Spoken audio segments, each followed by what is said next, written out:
Let's talk about brains. You have one, I have one, and even this guy has one, if you can believe it. Sorry about that. I have no idea how he got here. Now, not every living creature on the planet has a brain. And while you might be aware that plants and bacteria don't have them, did you also know that starfish, jellyfish, and sea sponges don't have a brain either? Let's talk in a bit more detail about the role of the brain and how some creatures can thrive without one.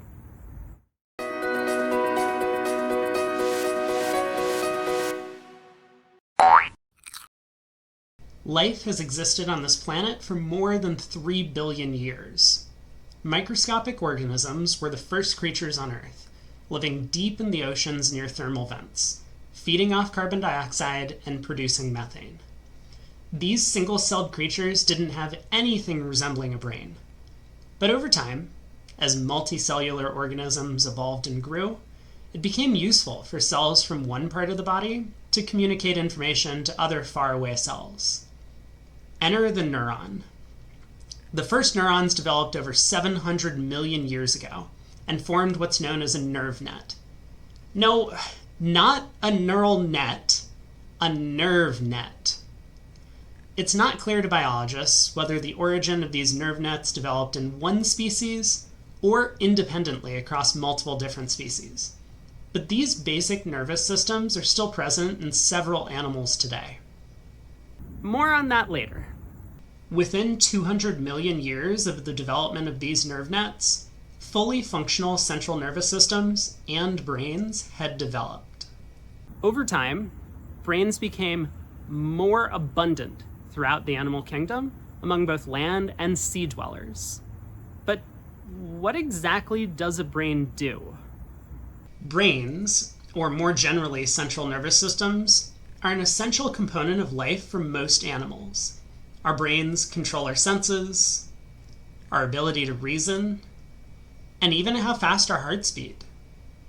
Despite this monstrous difference in size and complexity from those of modern humans, even the simplest brains of ancient creatures were still able to control the senses and store memories, allowing them to learn beneficial behaviors.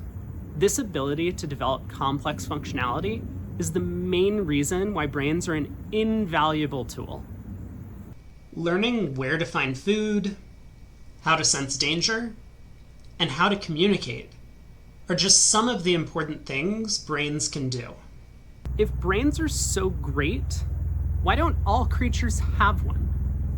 Well, the main issue is energy consumption.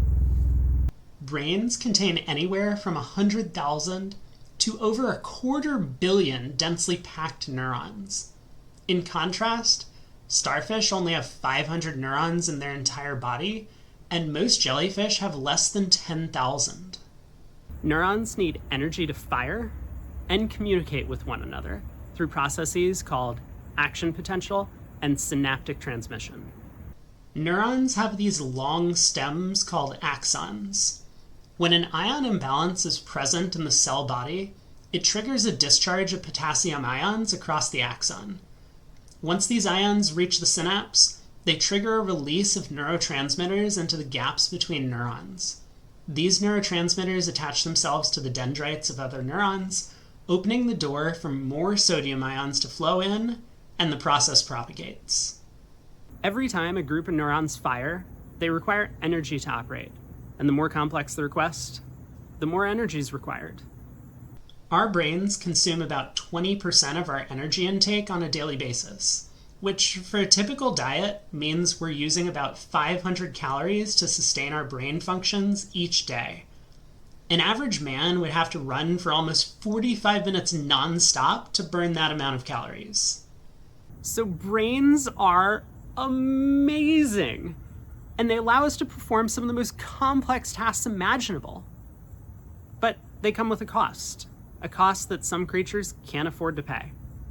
Although, that doesn't necessarily make them weak or inefficient. It is generally true that centralized nervous systems allow animals faster reactions to environmental stimuli, things like changes in temperature, noise, or differences in air or water flow. But jellyfish have the fastest reflexes on the planet when they sting something that comes in contact with the nematocytes on their tentacles.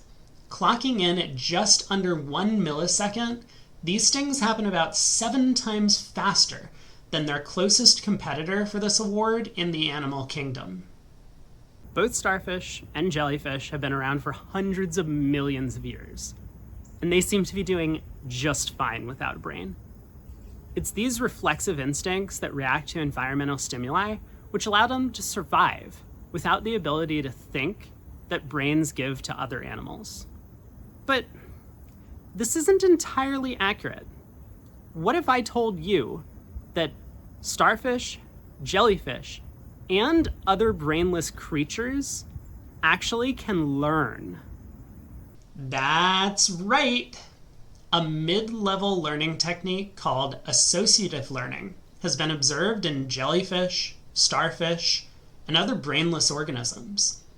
Box jellyfish learn to use sensory inputs such as visual light intensity and touch to adapt their swimming to their surroundings. Starfish learn from experience which sources of food are easy to acquire and which ones fight back.